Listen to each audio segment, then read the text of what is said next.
Hey everyone, we're going to talk for a minute. I want to address the spirit people out there because there's a lot of talk around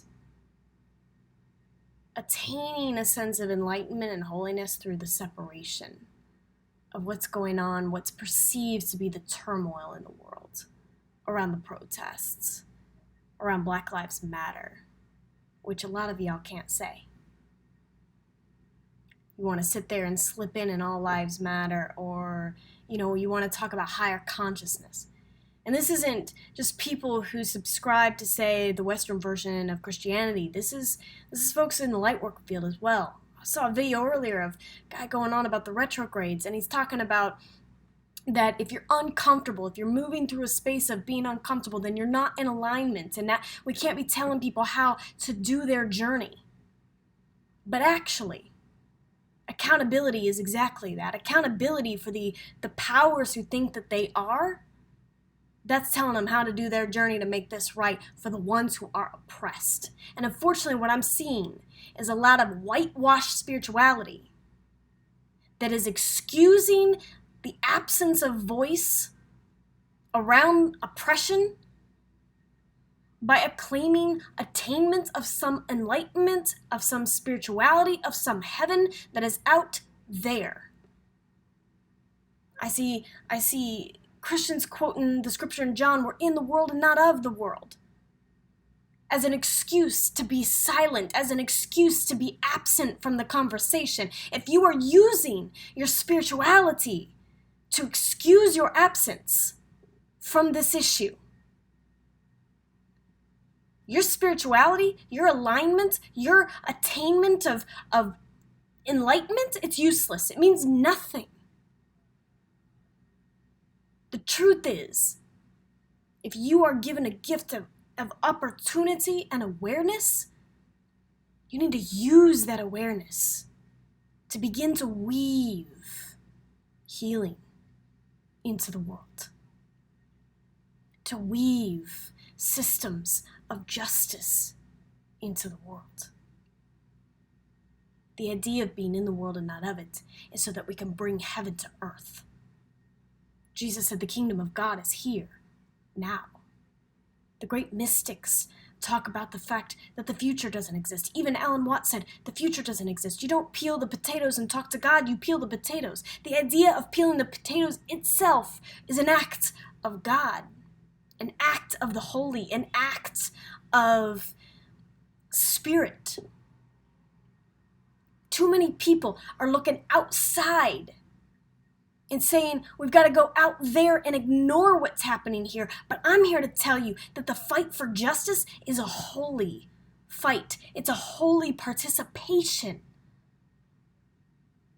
It's the kind of participation that we step into so that we can actually create oneness, wholeness, holism. So the avoidance of this issue,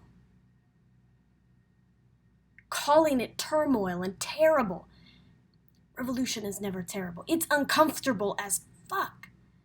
And I am not going to mince words around that. Revolution is always uncomfortable. Change is uncomfortable. Morphine is uncomfortable. We should be uncomfortable. The retrogrades, if they're making us feel uncomfortable, good. That's where we need to be. It's about finding our alignment in the uncomfortable. It's about finding the peace within the mire. It's about finding beauty in the ashes. It's the lamentation that should drive us to edifying the collective. We are meant to participate in the duality so as to bring unity. My view on this is that duality doesn't exist for us to ignore it. Duality exists so that we can embrace it, so we can understand the diversity for the presence that we are within, so that we understand how to create unity. We should be celebrating our brothers and sisters of color and their blackness and what they bring to the table. They want to celebrate themselves, so we should be celebrating them too. Our whiteness has been celebrated long enough. And frankly, our whiteness has been used to abuse. So let's change it. Let's flip the script. That doesn't mean that people need to apologize for who they are. Nobody's asking anybody to apologize for how they were born. But we can change how we have the conversation about it. Because our white bodies have been used to hurt others. So how can we use our white bodies now to align ourselves with our black brothers and sisters and give them the floor and give them the microphone? And let their holy words echo through the stadiums, through the yoga classes, through the churches. If you are a person who has a church and you have a pulpit, use your pulpit to bring justice and healing to your people. If you have a yoga class, what a better way to create ascension through the movement of body and meditation and address the wounds of colonialism, address the wounds of enslavement, address the wounds of violence that our cultures have magnified for so long. I've listened to a lot of videos and spiritual teachers, pastors, followed people on a variety of platforms. And I'm seeing a pattern, especially from those who are European or white descent, talking about spiritual matters, refusing to include Black Lives Matter, trying to insert whitewashed views of spirituality, to ignore the call at hand. Right now, the earth is trembling within humanity, within nature, and we have to speak out to hold those who need to be held accountable. The only way for narcissism to change in the world and not continue to be a repeated pattern of abuse and perpetration and oppression is first and foremost through accountability. So we have to call it out. And then we have to create a plan that offers a pathway to healing, first for the oppressed and then for the oppressor. But ultimately, it does work for the betterment of self-edification and self-preservation. This is actually the problem. Most spiritual people, as they're pursuing their spiritual journey, are still looking for spiritual self-preservation that gives them a ticket out of this realm, out of this earth, looking toward heaven at the end of life, looking towards the other realms that exist in the future. It's all future thinking, and none of it is presence. None of it is in the now. Spirituality preaches oneness and presence, but doesn't practice it. So let's practice what it's like to be here, now, in the kingdom of spirit, of God.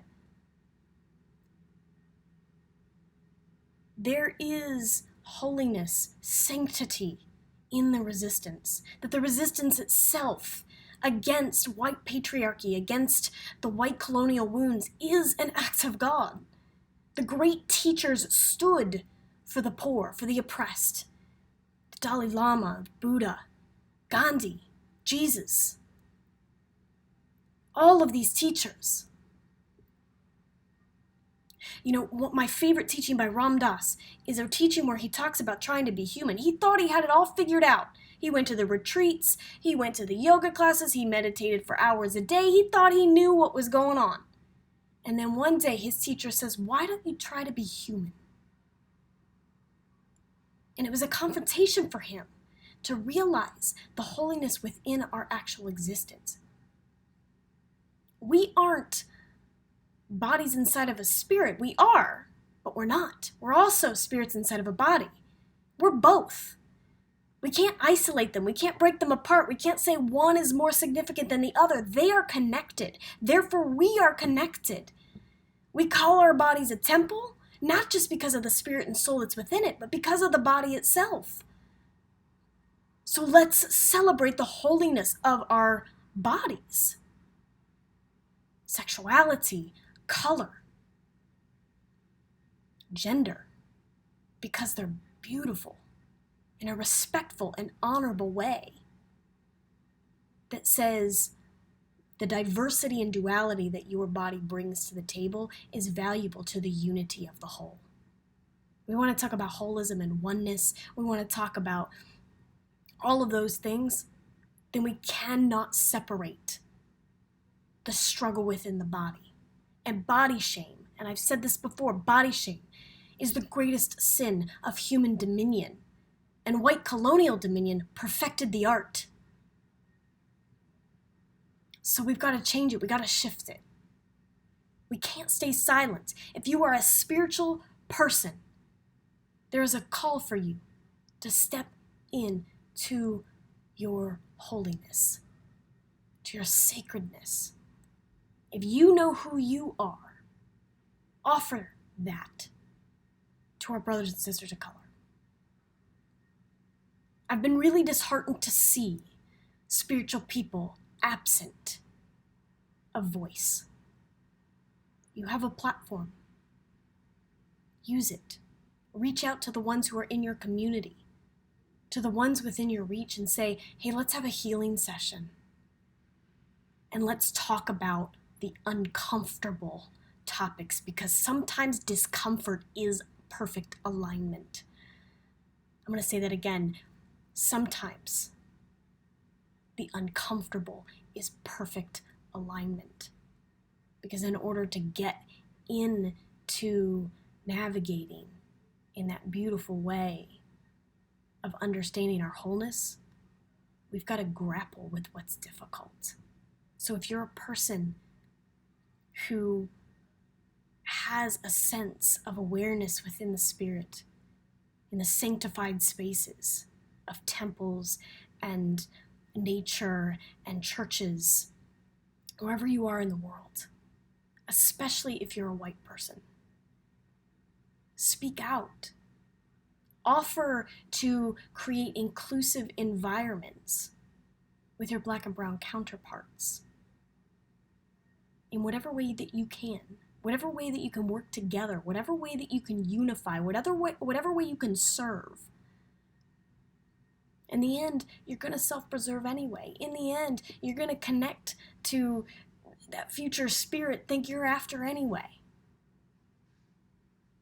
Value this body in this moment, in this time, presently, here, now. You value the body, you will value the soul. You value the earth, you will value the spirit. It's all connected. That's what birth's about. That's what it's about. Revolution, evolution. You guys see me spell it out all the time. Use this space to be loud.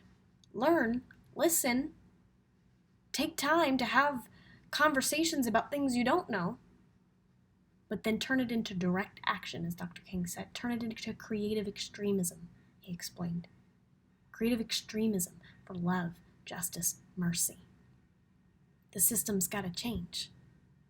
No more ignoring it, no more assigning conspiracy theories to it. Come on. Fix it. Edify. Change. Evolve. Make a different decision. Help. Vote. Go to an organized meeting. Use your mat for a place of absolute surrender to what the bodies of our Black and brown brothers and sisters are crying out for.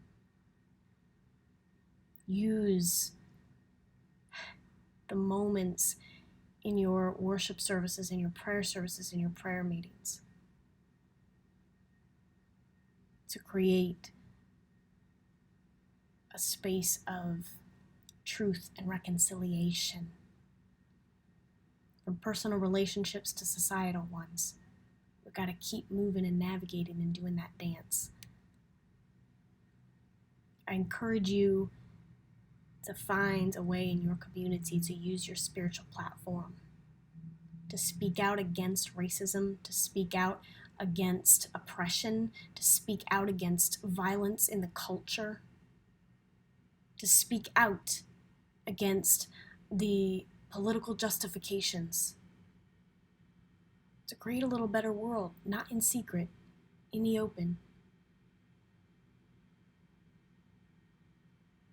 For now, I'll leave you there. I've rambled on. I appreciate you listening. May you live and move and have your being. Cheers.